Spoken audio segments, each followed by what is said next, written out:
My name is Madison Riley, 32 years old, and until last month I was a respected geneticist with a decade of groundbreaking research under my belt. That was before my mother stormed into my lab, shredding 10 years of my life's work, while screaming that my brother deserved grandfather's estate more than me. What she never expected was that I would watch so calmly as she destroyed everything. Or that, when our family lawyer revealed the DNA test results, my parents would realize they had made the most terrible mistake of their lives. If you're watching this, drop a comment letting me know where you're from, and hit subscribe to hear how DNA unraveled my family's darkest secret. Growing up, my grandfather Arthur was my hero.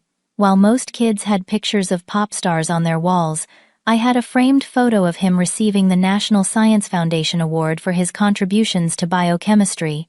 Before turning to business and building his fortune in pharmaceutical development, he had been a brilliant scientist. Maddie, he would tell me, his eyes twinkling behind wire-rimmed glasses. Curiosity is the most powerful force in the universe. Never stop asking why. My parents, Diana and Robert, never quite understood our connection. They were practical people who viewed science as a stepping stone to business, not a passion to pursue for its own sake. When I brought home perfect science grades, they would nod politely before turning their attention to my brother Thomas and his latest football victory or student council achievement. Thomas was 3 years older and seemed to walk through life with an ease I never possessed. Tall, charming, and naturally athletic, he embodied everything my parents valued. While I spent weekends doing science projects with grandfather, Thomas was the social butterfly who made our parents proud at community events. "Why can't you be more like your brother?" became the unofficial soundtrack of my adolescence. When I announced my intention to pursue genetics research instead of a business degree, my father's disappointment was palpable. "Madison, the family business needs minds like yours," he argued, during one particularly heated dinner. "Your brother will handle the business operations, but we need your analytical skills for the research division." My mother nodded in agreement. "Your grandfather built this legacy for both of you to carry forward, not for you to abandon it for some university lab." But grandfather had other ideas. When I was accepted into Stanford's genetics program, he arrived at our house with champagne and a check covering my entire tuition. "The mind must follow its own path," he told my fuming parents. "Madison has the same spark I had at her age. I will not see it extinguished." That decision created the first major rift between my grandfather and my parents. While they eventually made peace on the surface, something fundamental had shifted. From that point forward, grandfather funded my education, and later my research, privately creating a separate relationship that excluded my parents. My research focused on rare hereditary conditions, specifically genetic markers that could predict susceptibility to certain autoimmune disorders. It wasn't glamorous work that made headlines, but it had the potential to help thousands of families understand their genetic risks and take preventative measures. Over 10 years, I built a solid reputation in the field, published in respected journals, and secured additional funding beyond grandfather's support. Meanwhile, Thomas followed the expected path into the family business, but struggled with the responsibility. There were rumors of missed meetings, questionable expenses, and business decisions that had to be reversed by my father. Still, in my parents' eyes, he could do no wrong. His failures were learning experiences, while my successes were merely what was expected of me. As grandfather's health began to decline 3 years ago, I found myself balancing my research with frequent visits to his estate. During those quiet afternoons, he would ask detailed questions about my work, his mind still sharp even as his body weakened. "You know, they still don't understand what you're doing," he confided during one of our last conversations, and I knew he meant my parents. "But I do. And it matters, Maddie. It matters more than they know." I noticed my parents visiting more frequently as well, often bringing Thomas along. Their conversations would abruptly halt when I entered the room, and there was a new tension in the air. Though nobody said it explicitly, there was a sense that preparations were being made, alliances formed. Grandfather's estate was substantial, including not just the pharmaceutical company shares, but real estate investments, and his beloved countryside mansion, where he had lived for over 40 years. My mother began making subtle comments about how family businesses should stay in the family, and how research can always find corporate sponsors. The implication was clear: they expected grandfather's assets to primarily support Thomas and the family business, not my independent research. I never asked grandfather about his will. Our conversations focused on science, on life, on his stories from the past. Money seemed vulgar to discuss while he was still fighting to stay with us. But sometimes I would catch him watching me with a thoughtful expression, as though he was calculating something important in his mind. The last time I saw him alive, he squeezed my hand with surprising strength. "Stay true to your course, Madison," he said. "No matter what storms come, promise me." I promised, not knowing how soon that promise would be tested, or how violent the storm would be. The call came on a Tuesday night in October, while I was working late in my lab. I had just finished running a promising new analysis when my phone lit up with my father's number. Something in me knew before I answered. "He's gone," my father said, his voice uncharacteristically hollow. "In his sleep. The nurse found him." Despite our preparation for this moment, the finality hit me like a physical blow. I sat down hard on my lab stool, knocking over a stack of research papers. "The funeral will be on Friday," he continued when I couldn't speak. "We need to meet with Warren tomorrow about the will, 3 o'clock at his office." Warren Davis had been grandfather's attorney for over 30 years and a close friend. The abruptness of moving to business matters stung, but I was too numb to protest. "I will be there," I managed before ending the call. The funeral was a somber affair, held at the Episcopal church grandfather had attended his entire life. I sat in the front row between my mother and Thomas, acutely aware of the whispers behind us. As the sole heirs to the Riley fortune, we were the subject of much speculation. Thomas had his public face on, solemn but composed, occasionally wiping an invisible tear. My mother clutched her handkerchief, dramatically accepting condolences with practiced grace. My father stood stoic and unmovable, shaking hands firmly as mourners filed past. I alone sat quietly, my grief too raw and real for performance. The day after the funeral, we gathered in Warren's wood-paneled office. The elderly attorney greeted me with particular warmth, having watched me grow up through visits with grandfather. "Arthur spoke of your work often, Madison," he said quietly as he showed us to the conference room. He was tremendously proud. My mother's lips thinned at this comment, but she said nothing as we took our seats around the polished table. Warren adjusted his reading glasses and began. "Before I read the formal will, Arthur asked me to share a personal message." He opened a sealed envelope and read, "To my family, material possessions are merely tools. What matters is what we build with them. I have made my decisions based not on love, which I have given equally, but on purpose and potential. I ask that you respect my wishes and continue to support each other as I have supported all of you." Warren looked up, his expression grave. "The will is quite straightforward. To Robert and Diana Riley, Arthur leaves his vacation properties in Aspen and the Outer Banks, plus a cash bequest of $3 million. My parents nodded, clearly expecting this. To Thomas Riley, Arthur leaves his collection of classic automobiles, his stock portfolio of diversified investments valued at approximately $4 million, and a cash bequest of $2 million. Thomas smiled slightly, also appearing satisfied with this substantial inheritance.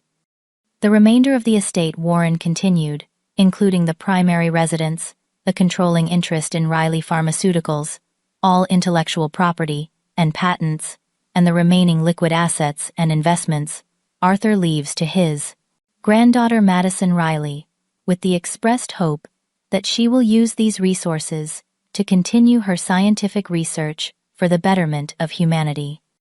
The silence that followed was absolute. I sat frozen, unable to process what I had just heard. The remainder Warren mentioned represented at least 80% of grandfather's estate, valued conservatively at over $60 million. There must be some mistake, my father finally said, his voice dangerously quiet. Warren shook his head. There is no mistake. Arthur was very clear about his wishes.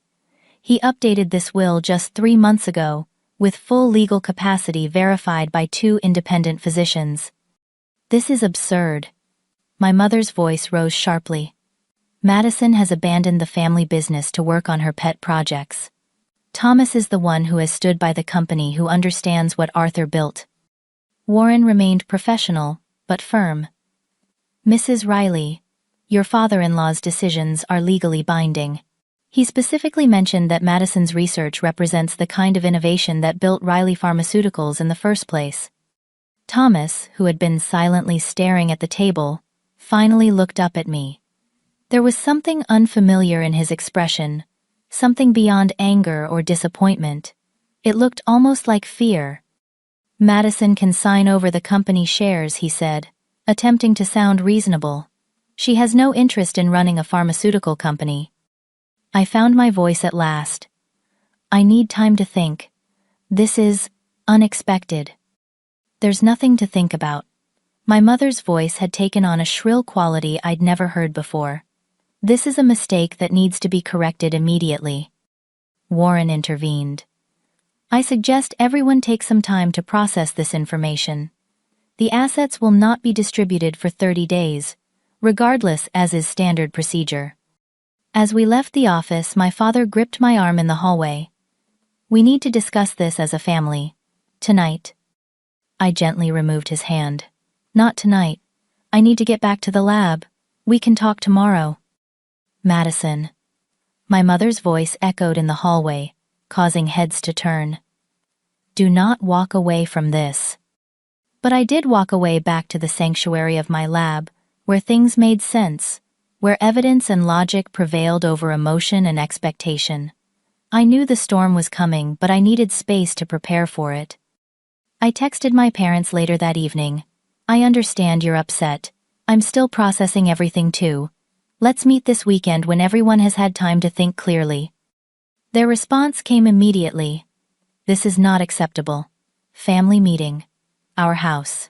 Tomorrow at 7:00 p.m. I turned off my phone and lost myself in my work, focusing on the genetic sequences that had become more familiar to me than my own family dynamics. In the sterile, ordered environment of my lab, I could almost convince myself that I could find a rational solution to this irrational situation. But deep down, I knew that some problems could not be solved with scientific precision. The look in Thomas's eyes had told me everything I needed to know. This was not just about money or business. This was about something deeper, something that had been brewing beneath the surface of our family for decades. And now it was about to boil over. By morning, I had 17 missed calls, 29 text messages, and 13 voicemails. My parents had apparently spent the night cycling between anger, disbelief, and attempts at emotional manipulation. Your grandfather was not thinking clearly. Thomas has worked for this company for 9 years while you've been playing in a lab. This will destroy our family. You've always been selfish, but I never thought you'd go this far. Thomas's messages were more measured, but equally persistent. We need to talk about this reasonably, Maddie. The company is my life. You have your research. Think about what this will do to Mom and Dad. I responded with a single message to all 3. I will meet Saturday at 2 o'clock. Until then, I need space to think clearly. Then I turned my phone to silent and focused on my work. We were at a critical juncture in our research, having identified a promising genetic marker that could predict susceptibility to a rare autoimmune disorder that typically went undiagnosed until significant damage had occurred. If we could develop a reliable screening test, it could change treatment protocols worldwide. My research partner, Dr. Elaine Cho, noticed my distraction immediately. "Bad night?" she asked, as I stared blankly at the microscope. "Family issues," I replied vaguely. "My grandfather passed away last week." "I'm so sorry, Madison," she said, genuine concern in her voice. "Were you close?" "Very. He funded most of our early research, actually." Her eyebrows rose. I didn't realize. That explains a lot about your dedication to this project. I nodded, not ready to share the full complications. Let's focus on these new samples. The preliminary results look promising. We worked steadily through the day, and I began to feel the familiar calm that laboratory work always brought me. Here variables could be controlled, hypotheses tested, results quantified. Here I knew exactly where I stood. That sense of control shattered at 4:30, when my parents and Thomas walked unannounced into our laboratory. Madison. My father's voice boomed across the sterile space, causing several researchers to look up in alarm. This has gone on long enough. I felt heat rise to my face as I hurried toward them, conscious of my colleagues' curious stares. This is a restricted area. You can't just walk in here. We wouldn't have to if you'd answer your phone, my mother snapped loud enough for everyone to hear. I guided them firmly toward the exit and into the hallway. This is my workplace. You can't come barging in here making a scene. Your workplace. My father laughed bitterly. Funded by family money, I might add. Grandfather's money, I corrected, given specifically for this research. Money that should have gone to building the family business, my mother interjected. Money that Thomas could have used to expand into new markets. Thomas at least had the decency to look embarrassed. Can we please just talk somewhere private? I led them to a small conference room and closed the door, intensely aware that this conversation would be the talk of the lab within hours. I told you I would meet Saturday, I said, struggling to keep my voice level.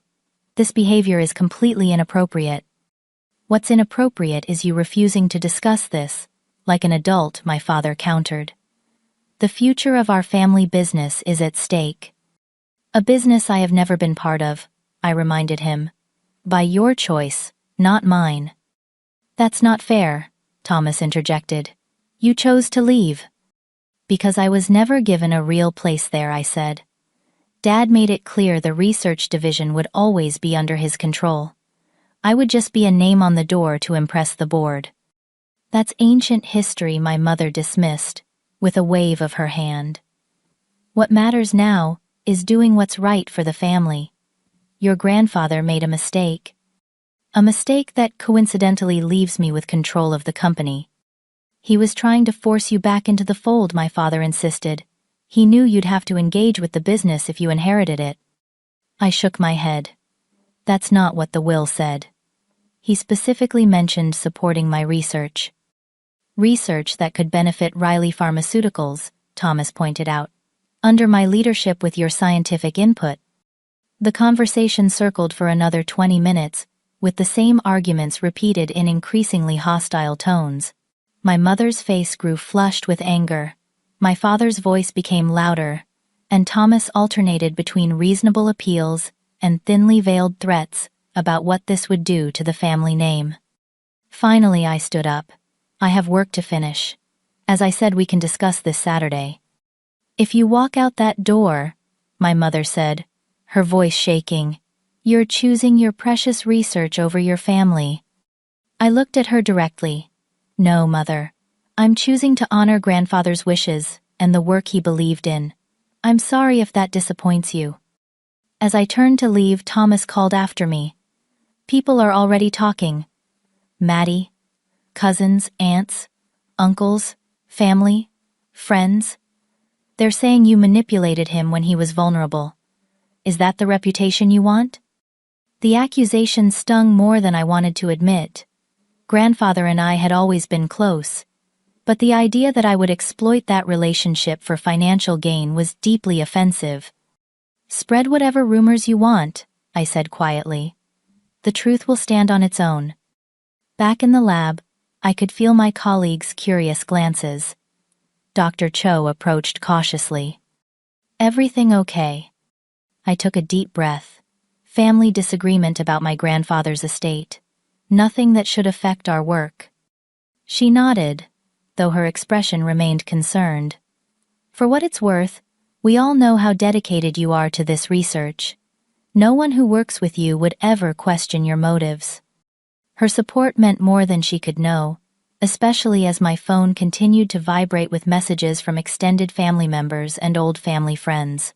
Word was spreading fast, and as Thomas had warned, the narrative wasn't flattering to me. "My cousin, Angela, how could you do this to your brother? Everyone knows Thomas was being groomed to take over. My father's sister, your grandfather, would be heartbroken to see the family torn apart like this. Even my godmother, who had always been supportive, darling, is there some way to compromise? This situation looks terrible from the outside." I turned off my phone completely and threw myself into my work with renewed intensity. If people were going to question my dedication to this research, I would show them just how committed I was. That evening, I made a breakthrough that had eluded us for months. A particular genetic sequence that appeared consistently in patients who developed symptoms before age 30. It wasn't the complete answer, but it was a significant step forward. I stayed until midnight documenting everything, finding solace in the methodical process of recording data and observations. When I finally left the building, the security guard gave me a concerned look. "Working late again, Dr. Riley." I nodded, attempting a smile. "Important breakthrough." "Your dedication is admirable," he said, "but don't forget to take care of yourself too." As I drove home to my empty apartment, his words echoed in my mind. I had always defined myself through my work, through the pursuit of knowledge that could help others. But for the first time, I wondered if that singular focus had come at too high a cost. The thought disappeared, as I checked my email one last time before bed, and found a message from our department head. The university had received calls, expressing concerns about my research funding, and questioning my personal integrity. The family war had officially expanded beyond private arguments. Now they were attacking my professional reputation. I closed my laptop and stared at the ceiling, grandfather's last words to me, repeating like a mantra. "Stay true to your course, Madison, no matter what storms come." The storm had arrived, and it was only going to get worse. 3 days after the disastrous meeting at Warren's office, I was working late again. Our recent breakthrough had opened new research pathways, and I was determined to pursue them before meeting with my family on Saturday. Part of me hoped that with concrete progress to show, they might begin to understand why grandfather had made his decision. The laboratory was quiet at 9 p.m., with only the hum of equipment and occasional beep of machines breaking the silence. I had just finished preparing samples for tomorrow's analysis when I heard the security door slam open with unusual force. My mother stood in the doorway, her normally perfect appearance disheveled. Her hair was coming loose from its usual neat bun, and her eyes had a wild quality I had never seen before. "Mother, how did you get in here?" The security protocols were strict, especially after hours. "Your key card," she said, holding up the spare I had foolishly left at my parents' house years ago for emergencies. "We need to finish our conversation." I set down my pipette carefully. "This is not the place. We agreed to meet Saturday." "No, you decided Saturday. Just like you decided to take everything your brother has worked for." She stalked toward my workstation, looking around at the equipment and papers with naked contempt. "This," she gestured broadly, "this is what you chose over family, test tubes and microscopes, instead of people who love you." "That's not fair," I said, keeping my voice level. "My research helps people, real people with real medical conditions." "And the family business doesn't?" Her voice rose sharply. "Riley Pharmaceuticals employs over 800 people. It provides medications to millions. But that was never good enough for you, was it? You always had to be special, different." I took a deep breath. "Mother, you're upset. This isn't productive. Please let's talk when everyone is calmer." "Calmer." She laughed, a harsh sound that echoed in the laboratory. "My father-in-law just gave my daughter control over my husband's birthright. The company Robert's family built for 3 generations. The company your brother has dedicated his life to. And you want me to be calm?" She picked up a research journal from my desk, flipping through it with growing agitation. This is what you think is so important. Has worth. This is worth destroying your family for. I'm not destroying anything, I said, growing concerned, as she moved closer to my organized research station. Grandfather made his decision.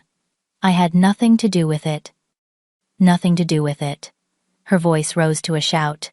You spent every weekend with him, every holiday, talking about your precious research while Thomas was actually working in the company. You manipulated him, made him think this work was more important than family legacy. Before I could respond, she grabbed a stack of papers from my desk, 10 years of meticulously documented research notes. Mother put those down. For the first time, real alarm crept into my voice. Why are these more important than your brother's happiness? More important than your father's pride in the company he helped build?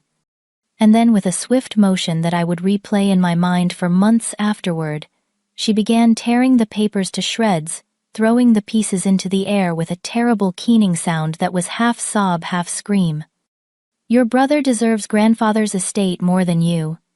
He has dedicated everything to this family while you hide in this sterile little world. I stood frozen as she moved to another station, sweeping equipment to the floor. Petri dishes, shattered samples spilled, and months of work scattered across the laboratory tiles. Stop. I finally managed, moving toward her. You're destroying irreplaceable research. But she was beyond reason now, tearing through my organized files, ripping papers, and knocking over carefully calibrated equipment. You think you can take everything, and there will be no consequences. You think you can hurt your brother like this, and I'll stand by and watch.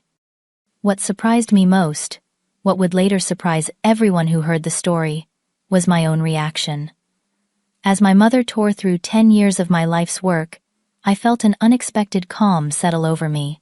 Perhaps it was shock. Perhaps it was the scientist in me observing a phenomenon with detached interest, but I simply stood and watched. This seemed to infuriate her further. Say something, she screamed, grabbing a microscope and shoving it off the counter. The expensive equipment crashed to the floor, lens shattering. What would you like me to say? I asked quietly. That I'll give up everything grandfather wanted for me, that I'll abandon the research he believed in. Yes, she shouted. Yes. That is exactly what you should say. That is what any loving daughter would do. I shook my head slowly. I can't do that. The security cameras captured everything: my mother's destructive rampage through the laboratory and my eerily calm response. They also captured her final words, as she stood amid the wreckage, chest heaving with exertion and emotion. This isn't over, Madison. We have found something that will change everything. When the truth comes out, you will regret your selfishness. After she left, I surveyed the damage with the same strange detachment. Equipment could be replaced. Digital backups existed for most of the destroyed data. The physical samples were the greatest loss, but even those could be recreated with time. What could not be repaired so easily was the relationship with my family. Whatever truth my mother believed, she had found whatever weapon they planned to use next had severed something fundamental between us. As I began the slow process of cleaning up, my phone buzzed with a text from Warren Davis: emergency family meeting, requested by your parents. Tomorrow, 3 p.m., my office. Attendance mandatory for all beneficiaries. I texted back a single word. Why? His response was equally brief: DNA test results. I sat heavily amid the scattered papers and broken glass, a chill running through me. DNA test. What could they possibly hope to prove? With a DNA test, grandfather was gone. Nothing could change that fact, or the will he had left behind.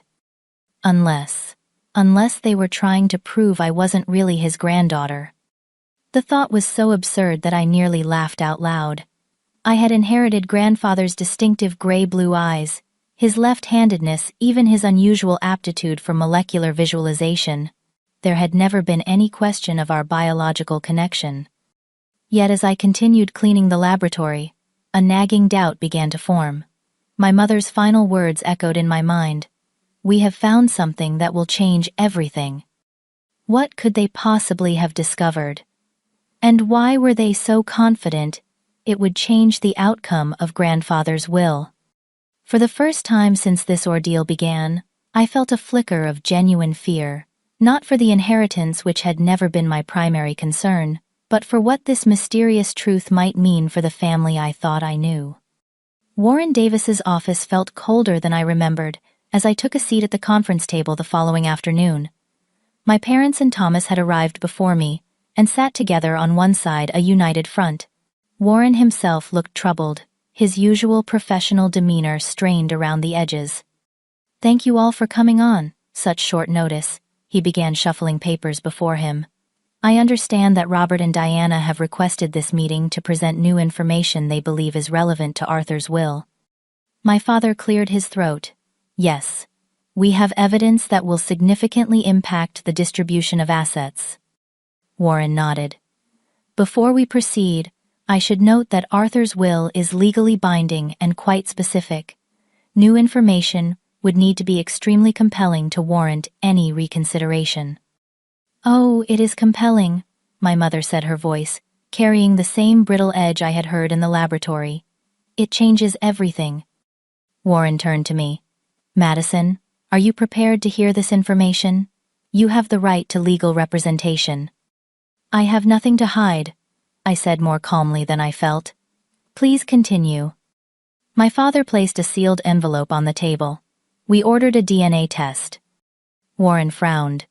"I'm not sure I understand the relevance." "The relevance," my mother interjected, "is that Madison has no biological right to inherit Arthur's estate because she is not actually related to him." The accusation hung in the air so outlandish that for a moment no one spoke. "That's absurd," I finally said. "Grandfather and I share numerous genetic traits. Anyone who knew him can see the resemblance." "Superficial similarities can be coincidental," my father said. "We have scientific proof." Warren looked skeptical.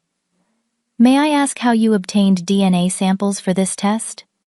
"We had access to both Madison's hairbrush and items from Arthur's home," my mother explained, avoiding direct eye contact.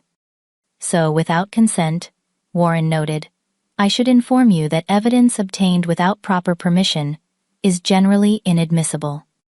"This isn't a court," my father insisted. "This is a family matter. The truth needs to be acknowledged regardless of how we discovered it." Warren sighed. "What exactly are you claiming?" My mother leaned forward.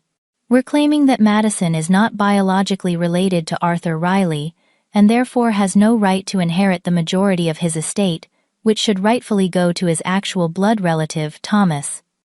I felt strangely calm, perhaps, because the accusation was so transparently desperate. "That's simply not true. I'm happy to take another DNA test properly administered to put this matter to rest." Warren held up a hand. "Before we proceed further, there's something I need to share." He opened his desk drawer and removed another envelope. Arthur anticipated that something like this might occur. My parents exchanged nervous glances. 3 months ago, when Arthur updated his will, he also provided me with sealed DNA test results to be opened only in the event his biological relationship to either of his grandchildren was questioned. Warren adjusted his glasses.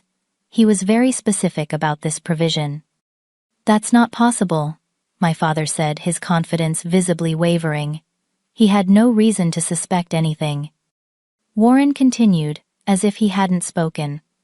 "Arthur instructed me to reveal these results only if absolutely necessary. Given today's accusations, I believe that time has come." He opened the envelope carefully and reviewed its contents, his expression unreadable. When he looked up, his eyes rested briefly on each family member before he spoke.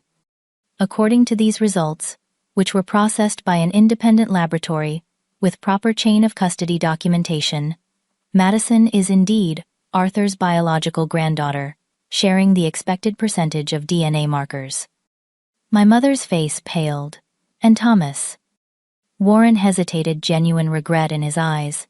"The test indicates that Thomas does not share a biological connection with Arthur Riley."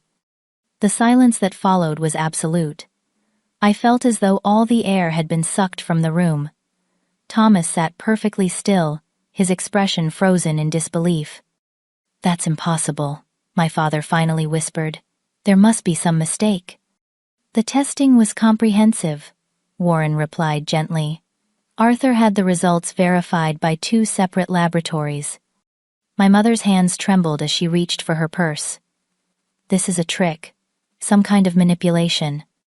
When Thomas's voice cracked as he spoke for the first time. "When did he find out?" Warren consulted the paperwork. The tests were conducted approximately 4 years ago. 4 years, Thomas repeated hollowly. He knew for 4 years, and never said anything. I was struggling to process this revelation myself.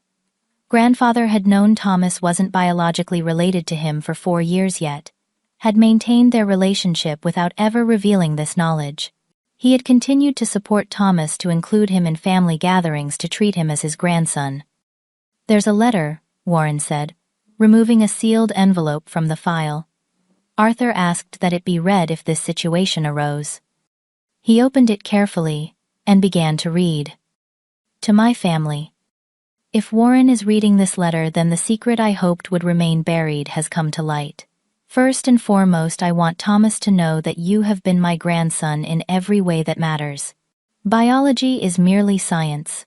Family is something far more profound.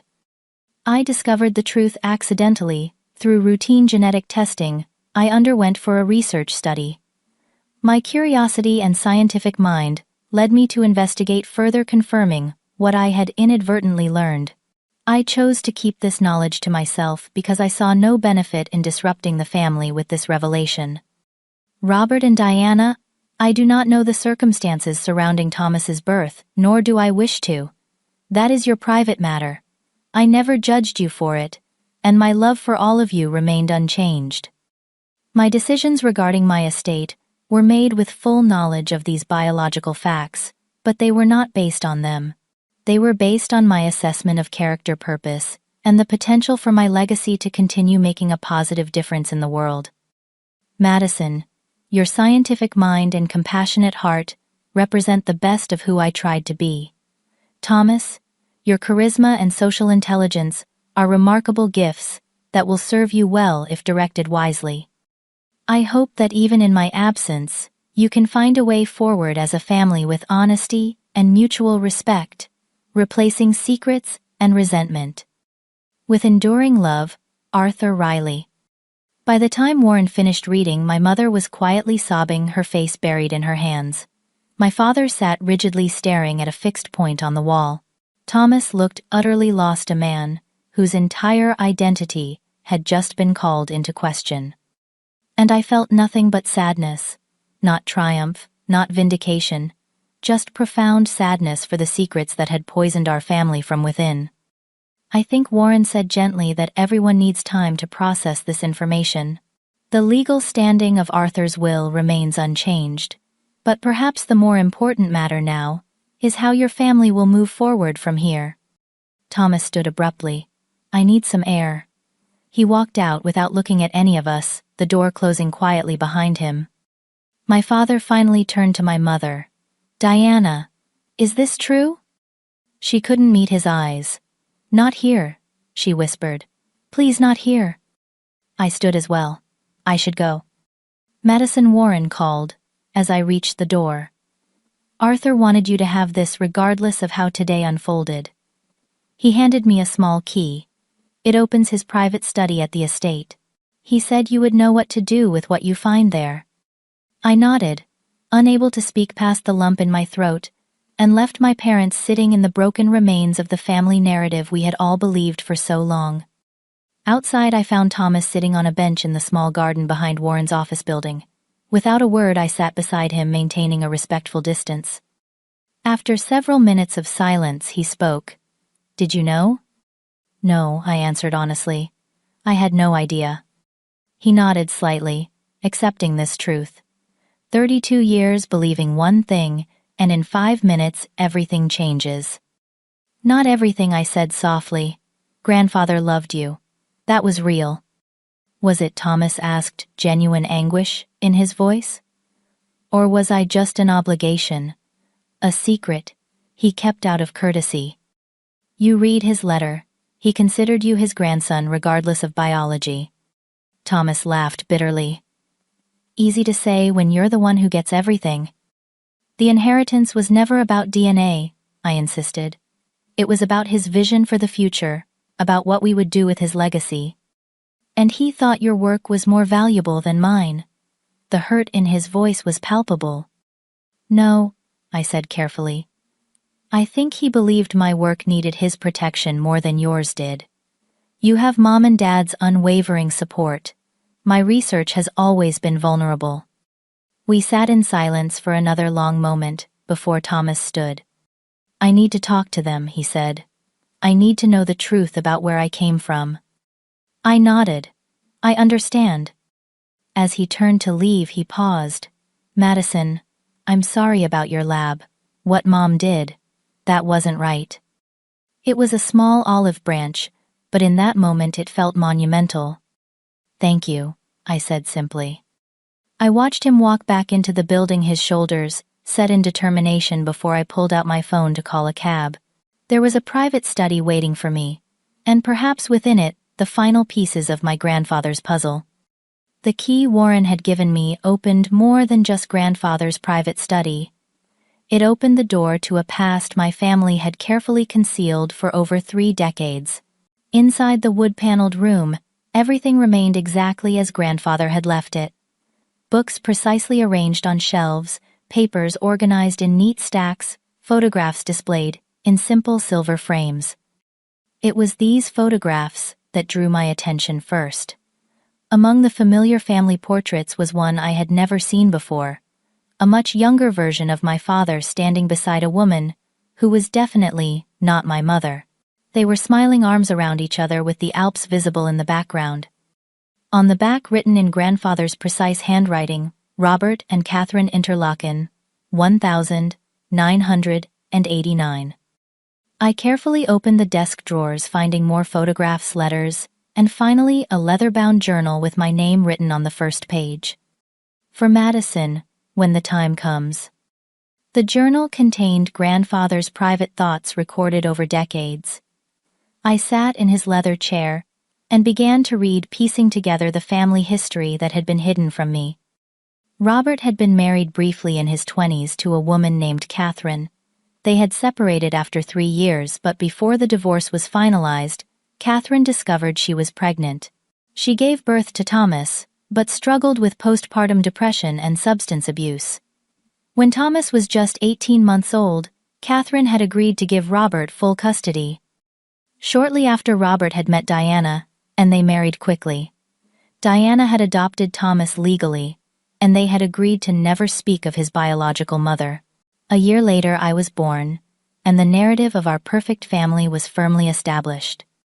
What grandfather had discovered through his genetic testing was not just that Thomas was not his biological grandson, but that Thomas's biological father wasn't Robert either. Catherine had apparently been involved with someone else during the marriage.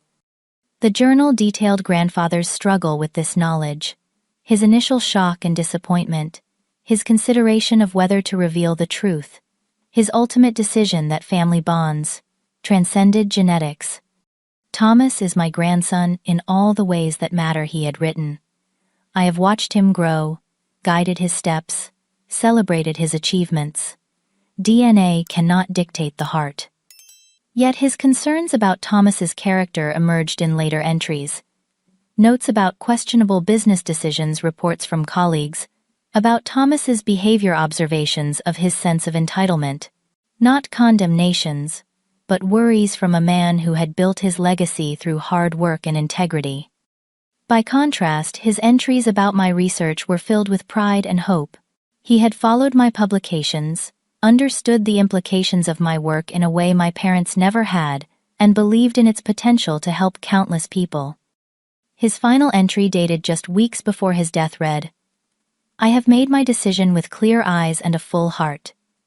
Thomas will have enough to live comfortably and pursue his ambitions.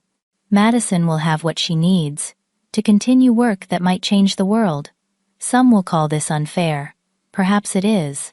But fairness is not always equal distribution. Sometimes it is providing each person with what they truly need to fulfill their purpose.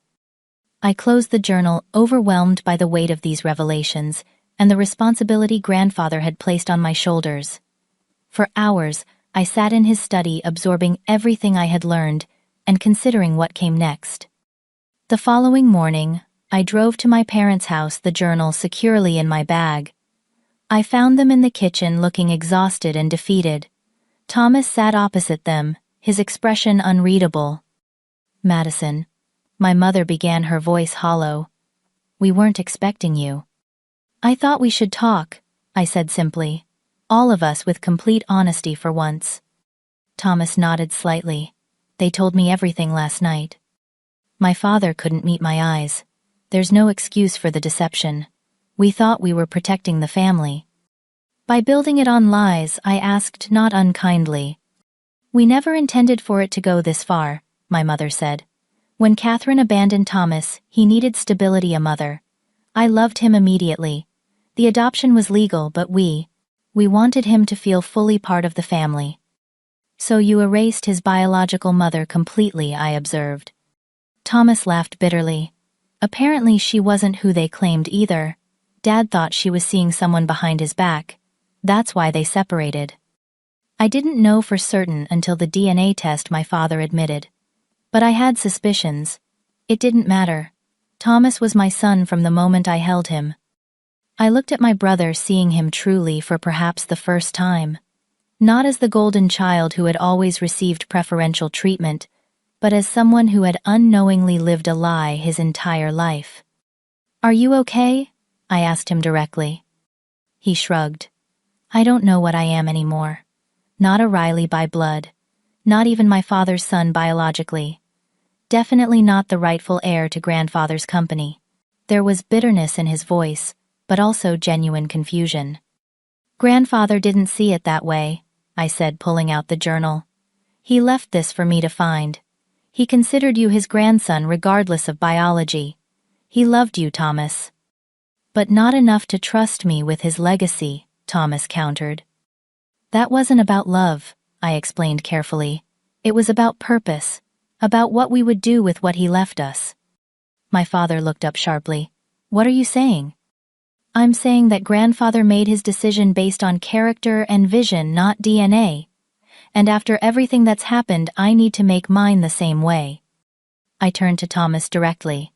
"The company needs someone who understands its operations, its people, someone who has been there for years. That's you, not me." "What are you suggesting?" my mother asked, caution in her voice. "I'm not signing over the entire inheritance," I clarified.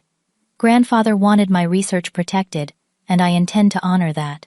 But Riley Pharmaceuticals should remain under family management with appropriate oversight." Thomas studied me skeptically. "What kind of arrangement are you proposing?" "A restructuring. You maintain operational control as CEO. I'll hold a position on the board to ensure the company maintains its ethical research standards. We establish a foundation in grandfather's name that receives a percentage of profits to fund independent medical research, including my own." My father looked stunned. "You would do that? After everything we've done?" "Not for you," I said honestly. "For grandfather. For the family he tried to preserve even knowing the truth. And for Thomas, who deserves a chance to prove himself on his own terms, not in the shadow of a biological legacy that was never his." Thomas was silent for a long moment. "Why would you help me after how we treated you? After what Mom did to your lab?" "Because family is more than DNA," I said, echoing grandfather's words. "It's more than perfect behavior, too. It's choosing to remain connected even when it's difficult. Especially then." The conversation continued for hours as we worked through practical details, emotional wounds, and the logistics of moving forward. There were tears, accusations, apologies, and eventually the first tentative steps toward reconciliation. My mother broke down completely when discussing the laboratory incident, her remorse seemingly genuine. "I was desperate," she admitted, "terrified of losing everything we'd built. It doesn't excuse what I did." "The university is pressing charges," I informed her calmly. "I can't stop that process, but I won't add personal charges." By evening, we had reached a tentative agreement about how to proceed with both the inheritance and our fractured relationships. Nothing was perfectly resolved, but for the first time in years we had spoken to each other with complete honesty. As I prepared to leave, Thomas walked me to my car. "I still don't understand why you're doing this," he said. "You could take everything, run the company your way." "That was never what I wanted," I replied. "And it wasn't what grandfather wanted either. He believed in balance, in each of us finding our true purpose. And if I fail, if I run the company into the ground," I smiled slightly, "then the board, including me, will remove you. This isn't charity, Thomas. It's an opportunity to become the person you want to be, not who our parents tried to shape you into." He nodded slowly. "I don't know if I can live up to that." "Neither do I admitted.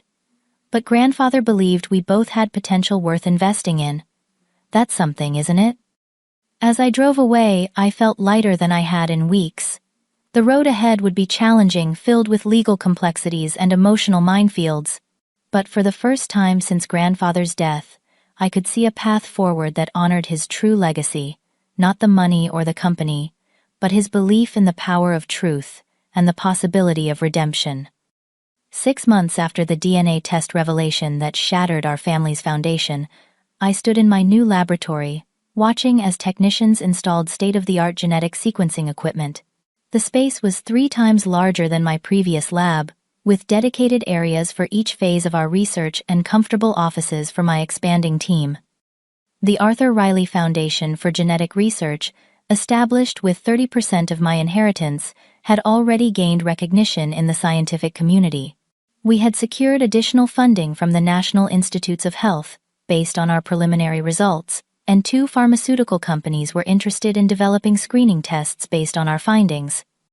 True to my word, I had restructured grandfather's estate in a way that honored his intentions while creating a sustainable path forward. Thomas received operational control of Riley Pharmaceuticals as CEO with a substantial but non-controlling ownership stake. I maintained majority ownership, but focused my involvement on the board of directors, where I chaired the Ethics and Research Committee. The arrangement had not been without challenges. Thomas initially struggled with the oversight, chafing at having to justify business decisions he previously would have made unilaterally. But gradually, he began to appreciate the balance of perspectives, particularly as our more ethically driven approach attracted positive industry attention and new investment. My mother had performed 200 hours of community service for the laboratory vandalism, working at a women's shelter, where surprisingly, she had found a genuine calling, helping others rebuild their lives after crisis. My father had taken longer to adjust to the new reality, his pride wounded by both the biological revelation about Thomas and the restructuring of the company he had helped build. But recently, he had begun consulting on special projects, his expertise still valuable, even as he learned to work within a more collaborative framework. The family estate had been converted into the foundation headquarters, with grandfather's private study preserved exactly as he had left it. I kept the key on my desk as a reminder of the truth that had set us all free, however painfully. On this particular Tuesday afternoon, I was reviewing the latest research data when my assistant announced an unexpected visitor. "Dr. Riley, your brother is here to see you." Thomas entered looking more relaxed than I had seen him in years. The corporate uniform of suit and tie had been replaced by casual slacks and a button-down shirt, and the perpetual crease between his eyebrows had softened. "Impressive setup," he commented, looking around the laboratory. "Grandfather would have loved this." "I think so too," I agreed. "How are things at the company?" "Better than expected, actually." He smiled slightly. "The new arthritis medication is moving to phase 3 trials ahead of schedule. And the board approved my proposal for the patient assistance program." "I heard. That was good work, Thomas." He shrugged modestly. "It was the right thing to do. Making medications affordable for people who need them most aligns with what grandfather would have wanted." We had reached a fragile peace in recent months, our shared commitment to honoring grandfather's legacy, providing common ground even as we continued to process the family secrets that had defined our relationship for decades. Actually, Thomas continued, that's partly why I'm here. I found something while cleaning out some old files at the office. I thought you should have it. He handed me a worn leather portfolio. Inside was a collection of newspaper clippings, scientific journal articles, and handwritten notes all about my research. Grandfather had been following my work more closely than I had ever realized, collecting evidence of my progress and impact for years. He kept this in his desk at the company, Thomas explained.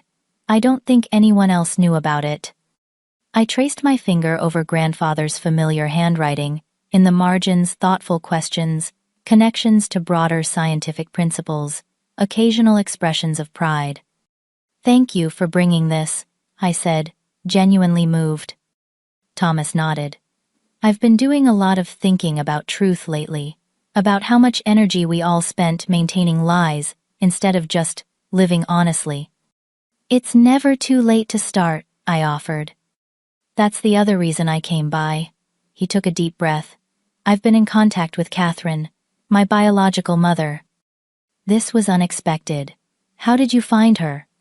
Hired a private investigator. Turns out she's been sober for 20 years, living in Oregon. She's a counselor at a rehabilitation center. Have you met her? He nodded. Last weekend. It was intense, but good. She never stopped thinking about me, Madison. She has a box of birthday cards she wrote every year, but never sent.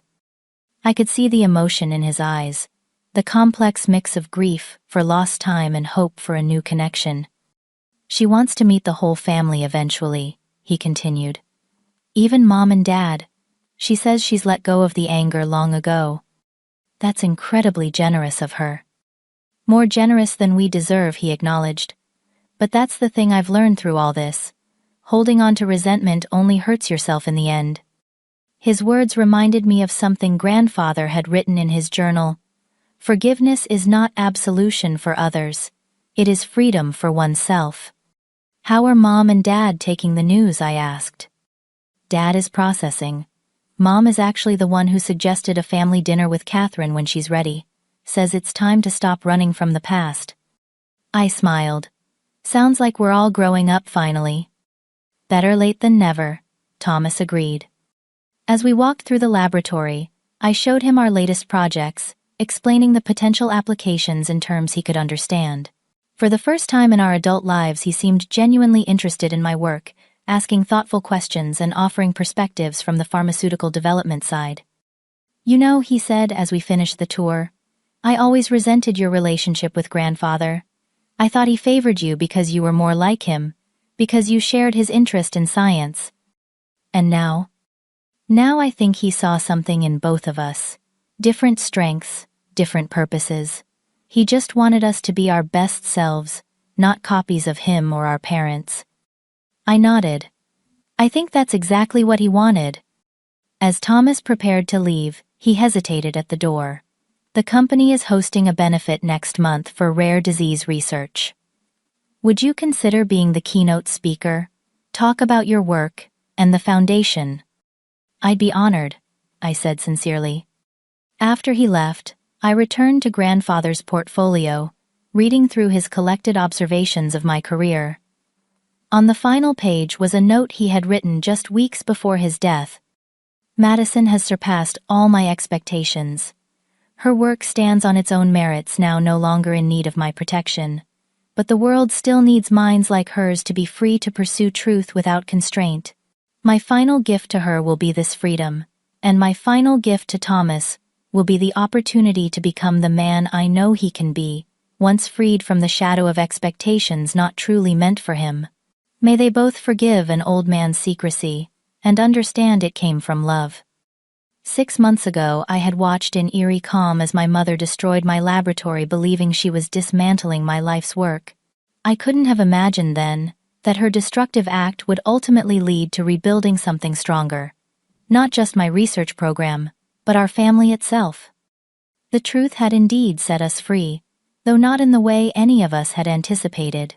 Grandfather's carefully orchestrated revelation had forced us to confront the lies we had lived with for decades. The process had been painful, sometimes devastating, but ultimately necessary for authentic healing to begin.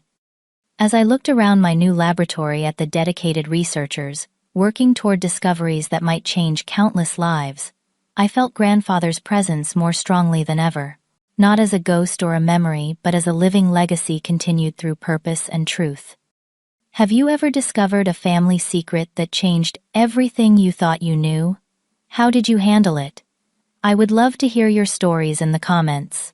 And if this story resonated with you, please hit the like button and subscribe for more reflections on family truth and finding your path even when others try to derail it. Thank you for listening to my journey, and remember that sometimes the most painful revelations can lead to the most authentic relationships if we have the courage to face them with honesty and compassion.